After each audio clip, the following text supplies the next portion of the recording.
I always get asked in fantasy, like, why did you not draft a guy? Like, why did you not draft them? Or why do you not like them? It's not about liking you. I don't want to sit down with you and share my lunchbox. What I want to do is I want to get the best value every single time. So I follow two very simple rules in this whole position. Rule number one, if a player is being drafted well over, like heavily indexed, too hyped, I'm kind of a little bit buyer beware. I'm a bit gun shy on that for a very good reason. I don't want to expel a second, a third, a fourth, even a fifth round pick on a guy who I don't even see in that zone. Like maybe they're seventh or eighth, but maybe they could break out. Yeah, maybe they could. But sometimes safety is sexy, and sometimes drafting the hype can put you in a really bad position.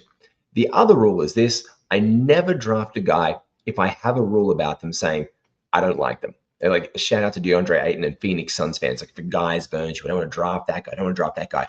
People are talking to me about that. I'm like, okay, yes or no? Like, put it in a box, have a look at it. And today, that is exactly what we're going to do. We're going to find over 20 players who are like disappointed to start the season or must watch who you could get some sneaky buy low action on. Let's take a look through the early rankings of this NBA fantasy season. Get ourselves some gold.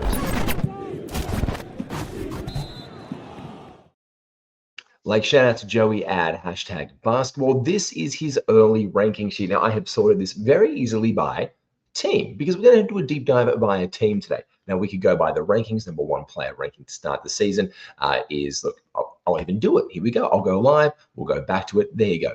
Wemby, Luka, Steph. I did say Steph was a first-round player for a reason. Already number 3 on the year. Like, the guy is cooking. And we can put things like this. Aaron Gordon and Kaishan George, we can put to the side because they're not going to be top 10 players in fantasy for ages. So Tyrese Maxey was a first-round guy. Oh, look who's already there. Jokic only played 2 games. Field goal percentage was woeful. That first game, taking 13 threes, was just... But maybe he's going to make to the buy lows. Let's find out in Denver. We're going to go by teams today. We're going to start. We're not going to go from Washington, even though the Wizards had a bit of hype. We're going to go straight down to the top here and look at our Atlanta Hawks.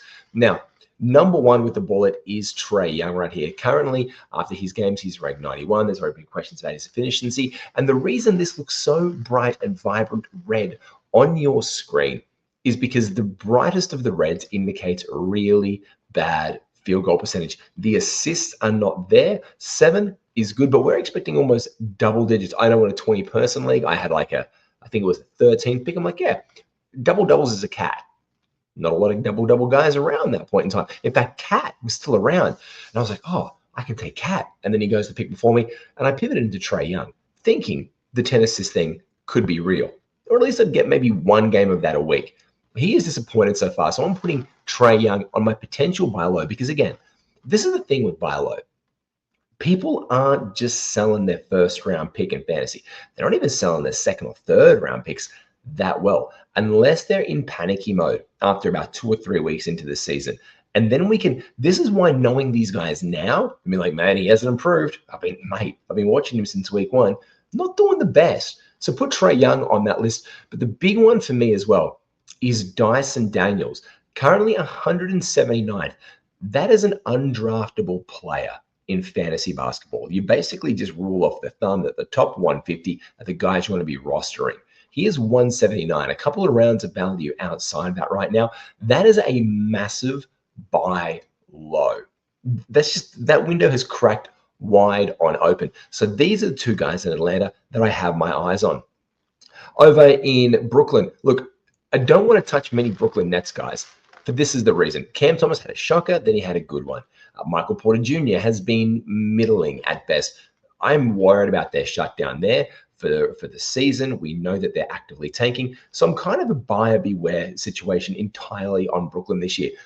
Instead, I can ride waiver guys like Zaire Williams there. That's a must-watch guy who's not even here really apart from 127.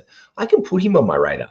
Pick up some Noah Clowney. Daniim is the only one here who is still available in leagues. So get Igor and start throwing him into your roster spots. He is still widely available, so must watch on Igor. He came off the bench in the first game, didn't play starting point guard. That was to Sarab. So I'm putting Denham on my watch list, and I'm also bringing him in whenever the Brooklyn Nets have streamers and back-to-back options here.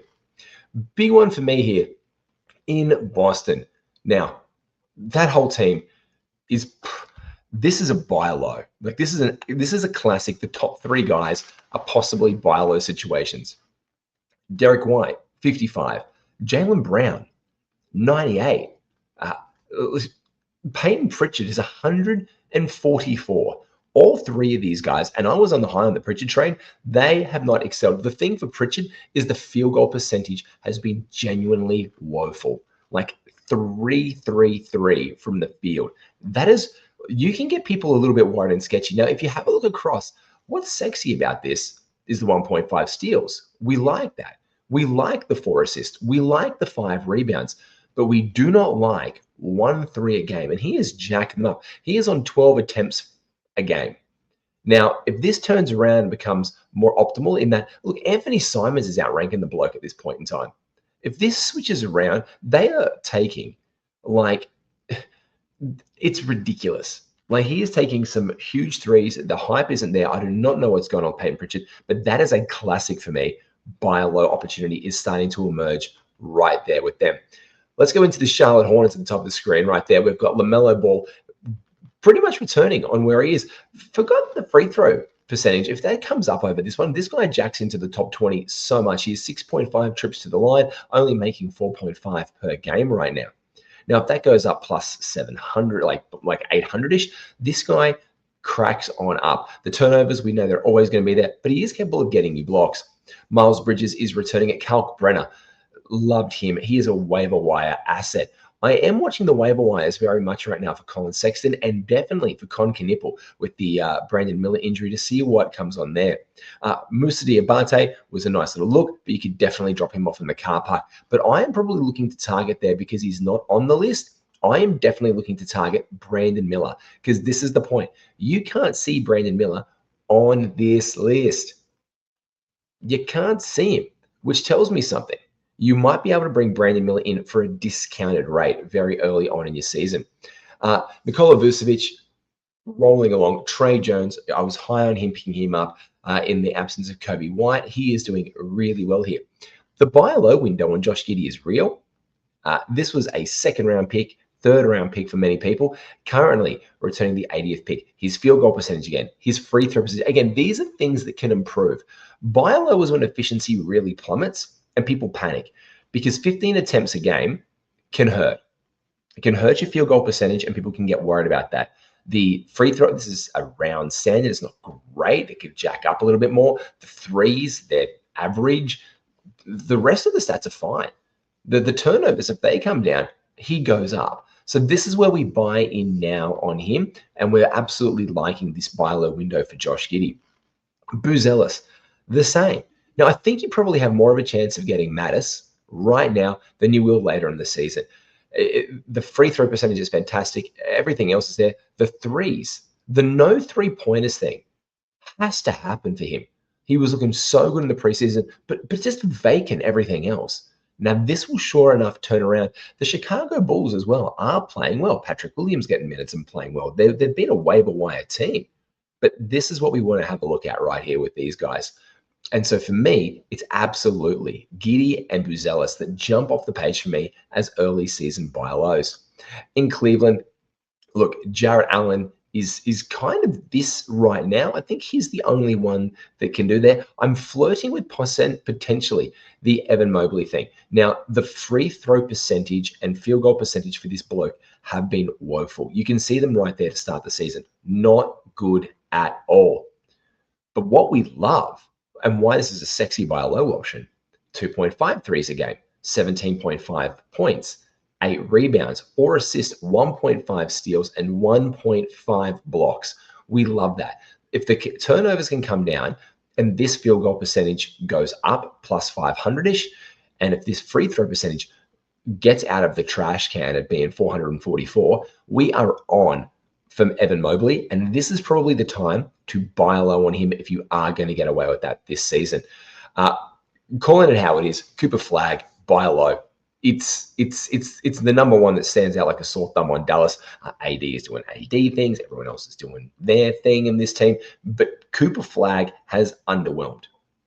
He's not looking great. He's looking good. But people might get, if you could throw someone out there who's getting a lot more points and similar averages right now, maybe that's what you need. Like, can you get the defensive stats for Cooper Flag? Haven't been there, but people don't want to give up on him early. But if this continues a couple of weeks into the season, yeah, I think you could probably slip in there like it's a 70 to 80-ish pick and get him out. And I think he will only go up as the season progresses. So he is absolutely high on my radar there. In Denver, big return games from Johnson and Brown in their second games of the season to plateau them out. They were already on my list a little bit, but now they come back in. Bruce Brown is definitely on my waiver wire ads list whenever Denver has a back-to-back, but they've got a couple of shocking weeks to open up the season here. I'm very happy with that one. Look, it's big picks day, isn't it? Because Cade Cunningham, currently the 86th pick, and he was a first rounder. His field goal percentage and free throw percentage have been atrocious, but the rest of it is all right. Steals are down, but we like the points, we like the assists, and we like the rebounds from him. We like the threes, but the field goal efficiency, when you're taking 20 shots a game, if he could be, like, I'm not asking him to be 500, but if you can knock down an extra 1.5 and be up close to like 480, 490, I'd be happy. If you're getting to the line 7.5 times a game, I'd be really happy if you're hitting like 6.5 instead of 8. Like, just give me a couple more and make it not so woeful, and he will absolutely turn this around. Big news, though, is Ron Holland II. I picked him up in a couple of leagues off the waiver wire. He has looked every bit of the juice that he needed to be, especially in the absence of Jaden Ivey. If he is still around on your waiver wire, run, do not walk, and pick up Ron Holland II here. Asar Thompson, look, I'm not saying buy low, but not people either were really in on him in your league, or you know that they got him for a decent price. If someone got him for a decent price in your league, that's where we could probably get a little bit of juice out of trading for him here. Guys like Tobias Harris and Jalen Duren, you can't really get buy lows on them, but I wouldn't mind maybe putting a cheeky Jalen Duren in there. I think the free throw percentage could change very quickly. He doesn't rebound that well, but I think if we could throw out a couple of early lures for him, that might be good. And also a little bit of a teaser for Tobias Harris. We could get something out there. Moving on down here to the Golden State Warriors, I don't think there is anyone in this team for me that really represents any buy low value. I think everyone's eclipsing. The Warriors are playing well right now. So for me, the Warriors, I just say stay away from trying to trade for them. Steph has looked phenomenal. Butler, this is why I said you draft him as he's fallen into the 50s. He'll be a top 40 player in the year, and he's already shown that to begin the season. Kuminga, we didn't know what was happening. We swooped on day one there.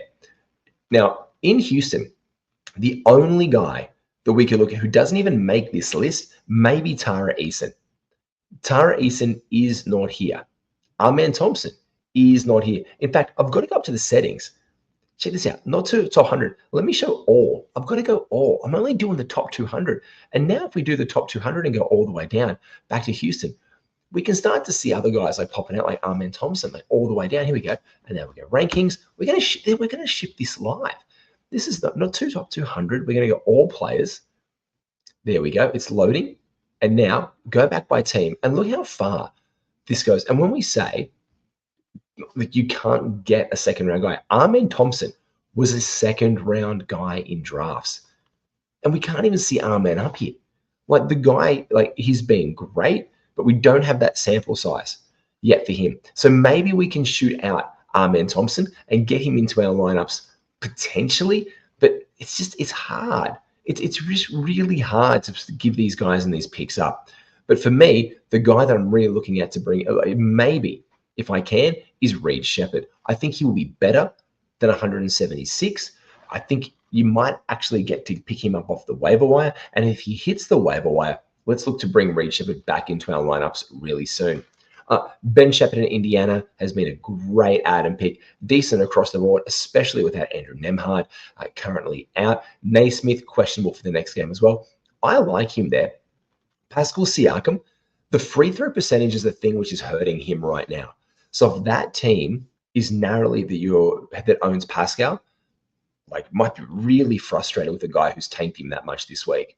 If that person is, if he has tanked them down to 429 on 7 attempts a game, you could flip a similar-ish player, maybe like, boy, he's not really great at field goal percentage, maybe a sexy field goal percentage guy with decent free throws and doesn't give you enough across the board, because Pascal's also have to carrying a lot of the load for Indiana right now as well. Their centers are horrendous.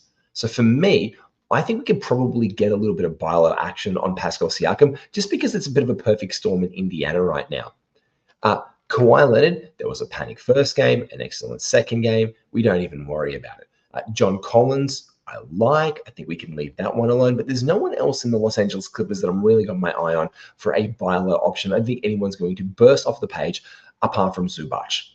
Now, this is another guy who I said at the beginning of the season was so heavily indexed across the board based on past performance that I said, do not go and draft him at his ADPs. If he falls, and he didn't, you draft him. This is why you can get Zubac. You could get Zubac right now, I think, for the best price you can get him all season long. He is the 124th best player. People were drafting him in the 40, 30, late 30s, early 40s, 50s max, and he is the 124 is like fringy, like, I'm going to have to drop this guy to win my week. And I don't think that's going to happen very often with Zubac this season, because the backup, Lopez, has outplayed him on rankings. It's crazy to see. Minutes, 25 a night. They are well down. 26 minutes a night. Lopez, 17, like almost 18 minutes a game. I think this is the buy low window on Zubac. If it continues for another week, people will panic, and that's good. DeAndre Ayton. Let's talk about more bigs. This is like a non-draftable player. I was so high. I think a lot of it, not high. We were just really keen, like, this is a walking double-double guy. They need a center. This is what he does. He can just get the ball from Luka in the spot, finish it off near the rim. This is bad. Like, DeAndre Ayton, barely getting to the line. The 12 points is average.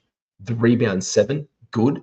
But there's no assists coming out of this bloke, no steals, an occasional block. There's nothing robust in this guy's game right now, and he is the 199th best player. This is buy low. I even had someone try and shoot me a low ball offer for it, and I just laughed because I know he's going to be a lot better than this.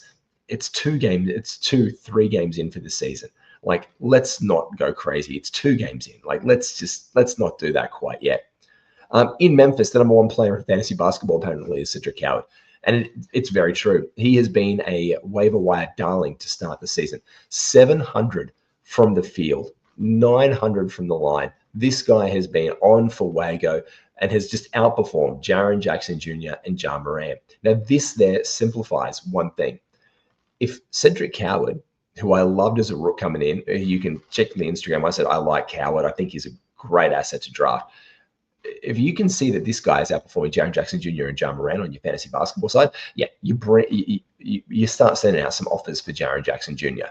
I think Ja gets the hype there, so I think Jaren Jackson Jr. represents that, especially because of what we can get from him in by ways of blocks and points. I'm really into that for him. So I'm probably putting more of a buy low in on Jaren Jackson Jr., especially with those injury concerns to start the season. Be like, oh, look, mate, Edie's coming back soon as well. He might get a little bit even less rebounding. And they could, oh, yeah, he might. And so I think there's a window there for him and for the Memphis Grizzlies to trade that in. Norm Powell, exceeding expectations. Homie Harkes Jr., Jovic. These are all very interesting guys and names in Miami. They're playing well together as a team, but it's Bam. It's the poor field goal percentage from Bam will be a lot better than 375 from the field.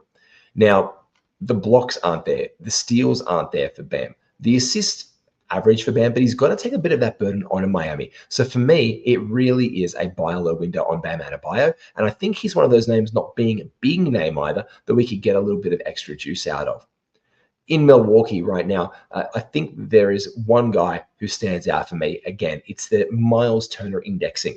Oh, new start, fresh things in Milwaukee, fresh start in Milwaukee. They've paid him, they've respected him. He's going to be great. He has not been great. He's the 107th ranked player currently in fantasy. He shoots. Here's something crazy for you. Miles Turner is less effective from the field than Trae Young. Let me say that again. Miles Turner is less effective from the field than Trae Young. He's shooting 300 in 10 attempts a game. That's crazy. He's less effective than Reed Shepherd. It's crazy. I don't expect that to be the case for him. He's not getting to the line. The threes aren't dropping. The points aren't there. The blocks are there. The rebounds aren't there. For me, it is absolutely buy a low season on that bloke right there. In Minnesota, for me, it is, look, let me be honest, it's probably Jaden McDaniels. If there's one guy that I'm just watching to get a little bit of this fringy guy, I think you could get away with him for a really decent price on a cheeky trade in your league. They could actually flip it for a guy who I think is going to exceed this. He's currently 104. People didn't expend a really high draft pick on him. He was on waiver wires in 70% of leagues. So he was available in 46% of leagues on Tuesday of this week. I had a look and he was like 54% draft. I was like, wait a minute, okay, he should be up on that. But being 104 right now, I see him as a top 75 guy. So I think we could get a pretty decent trade on Jaden McDaniels right there. Dante DiVincenzo is going to be better than that as well. So if you're getting away with a cheeky one, Dante DiVincenzo is, I think, a top 75 talent. Maybe people aren't ready 97. Like, oh, yeah, he's not really doing much. Maybe don't give that much. Maybe give a big if they need a big who's not performing that well, like in the 120s if they need a center. And you can peel them away for a decent price there. In New Orleans, I think if any name here that stands out, it's guys like Jordan Poole. I think he at 119, it's probably at the lowest we're going to see him this year. And for that, you're probably going to have to not trade much. But what do they need? Do you need a point guard? I think if you're looking for a point guard who's low right now, Jordan Poole definitely makes that list for me. Over in the New York Knicks, Mikal Bridges has had a fantastic start to this season, surpassing expectations, so much so that Jalen Brunson has slipped down. Now, again, you're never going to get Jalen Brunson for buy low because he is Jalen Brunson. Name means a lot in fantasy basketball and in basketball in general. So for me, you won't be able to touch that guy with a 10-foot pole. I'd be more probably focusing on getting a decent trade, 2-for-1, on a guy like Karl-Anthony Towns. Now, we know he was going to slip to start the season. And if this keeps up, if this sub 400 from the floor keeps up, well, then 100% we move on Karl-Anthony Towns, because we might be able to throw in a second-round pick and another guy in there, be like, look, man, he's not doing it. But I think what he does by way of, I think he will improve as the season goes on. He was a little bit injured. There's question marks around him. But Mikal Bridges being the number one guy is surprising. What's doing it for Mikal Bridges right now is the defense. 1.5 blocks, 2.5 steals in 2 games. That is huge for him. That's almost a sell high. Mikal Bridges is a sell high right now. People think that's going to continue right there. For the OKC Thunder, look, I'm not watching anyone on buy low because this team does not have Jalen Williams. People are, Casey Wallace was in the lineup, then out of the lineup. And then he had a shocking second game. You can see the percentages there, well down, but the steals, huge. The assists are there for him. AJ Mitchell has been a top 75 player on the year. So there's just nothing there we're going to do apart from look at one guy. Again, it's a center, and it's Isaiah Hartenstein. 140th, the free throws are killing him right there. There's no threes. The points, he hasn't got there quite yet. He will be better than this. So for me, it's Hartenstein there. He is a top 100 player in fantasy, and so seeing him at 140 is the only target for the OKC Thunder. Look, I'm going to say Paolo Banchero, because this is exactly the Paolo experience. Because if you are in a points league, Paolo is excellent. And he hasn't really shown that. Like the 1 assist average a game, this is not good for Paolo. Like this is not good for Paolo. We've seen this go like rack up triple doubles. So for me, it's Paolo. And then it's another guy who came on really well in the second half of last season. It's Bane. These guys I like. I like these guys a lot. And Paolo I like just as a player in general, but not in category leagues. Bane I like a lot more in category leagues. He came on after a slow start last year and was incredible. And I was like, and I sold him. I traded him off on a team thinking, oh, maybe he's cooked a little bit. And maybe he was. He looked cooked. He looked genuinely cooked. But I see this for Bane. I'm like, I don't think he's this bad. I think he's new. I think Suggs is playing well. I think Franz is just doing the Franz things and bringing that back from Eurobasket. I think Bane can be better. So for me, I might be sending out some fringe trades and just testing the waters on Desi Bane to see what I can get there and a little bit of juice.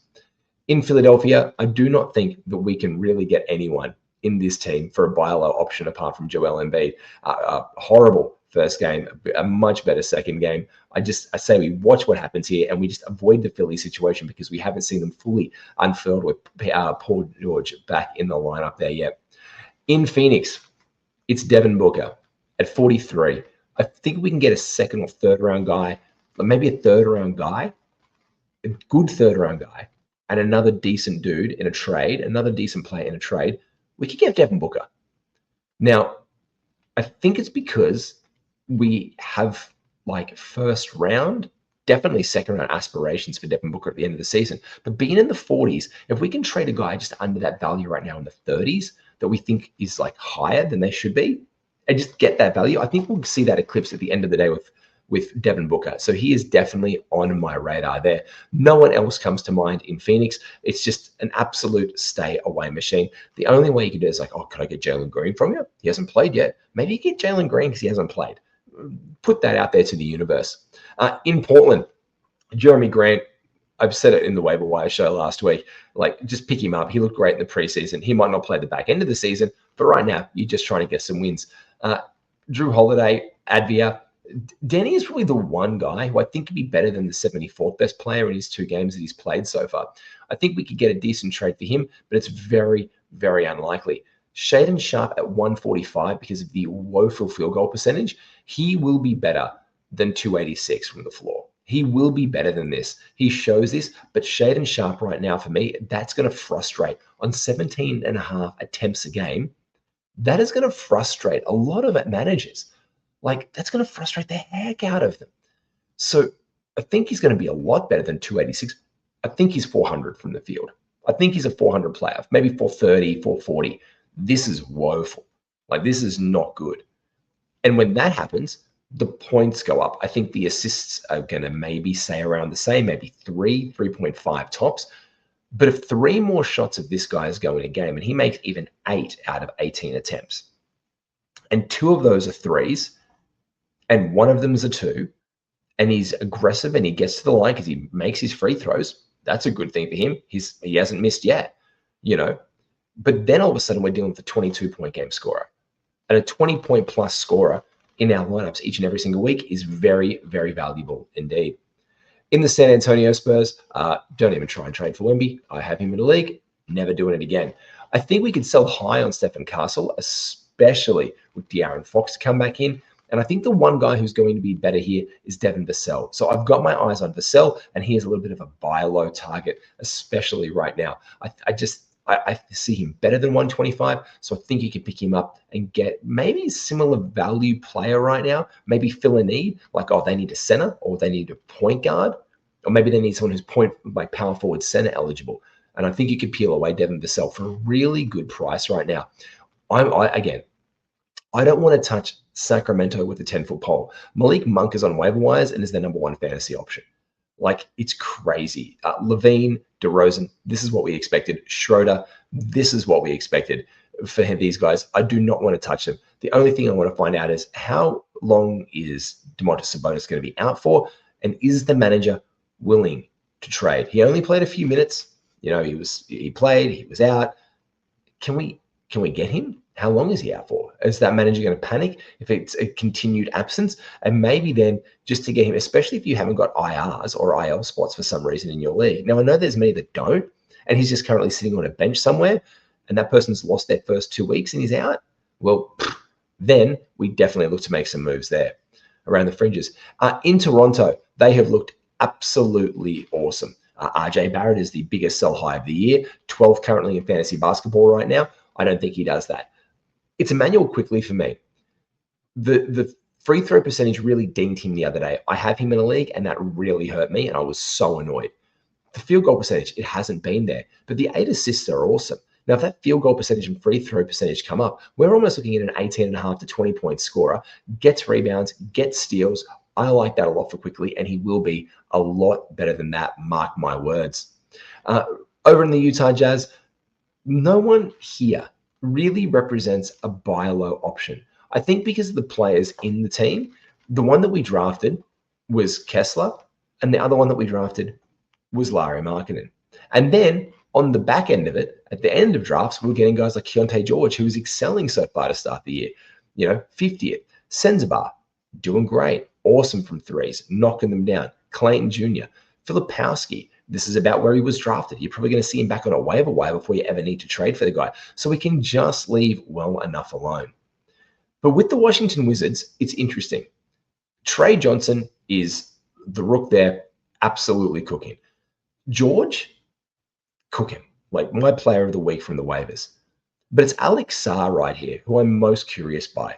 Now, he's not really doing anything that's leaping off the page. And I think we have this buy low opportunity for Alex Sarr because I don't see him being like the third or the fourth worst player on this team come the end of it. I think the 500 from the field is excellent because I was worried about his efficiency, and I'll take that from him. I think the free throw percentage is what it's going to be. I see the threes going up, which all of a sudden makes him a 15, 16-point scorer. The assist, the playmaking is there, and the 1.5 blocks I like as well. So for me, I'm probably targeting Sarr right now as a buy low candidate because he is definitely on my watch list. And I'm also having a good look around on my waiver wire for Chris Middleton. Now it says 147th right here. It's because he missed his free throws. He's a much better free throw shooter than that. He should be in the 120s quite easily, but he has been really good from the Washington Wizards to start the season. And whenever they have a back-to-back set coming up, we know that in these back-to-back sets that he probably might not play.